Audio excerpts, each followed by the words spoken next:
bitimlar tahlili. Bizda bor urovень va biz bu yerda ложный пробой qilganmiz. Hammasi oddiy va keyingi urovengacha ushlab berganman. Bu yerda take profitdan qo'yganman.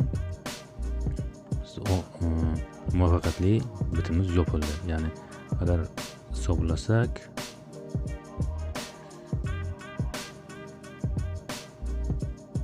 13.800 pips. 13.800 pips. Bu degani 1400 punkt. Yomon emas, yaxshi. Men uchun bu idealni. Kichkina stop loss, ya'ni eng foydali joy, выгодный joyga kirganman va eng yaqin va foydali joydan chiqaman. Endi bunday olib qarasak 100 punkt stop loss ekan.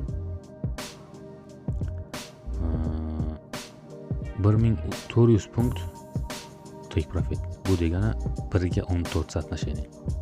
Zo'r. Bu men uchun ideal hisoblanadi. Bundan uzoq ushlash mumkin edimi? Ha, ushlash mumkin.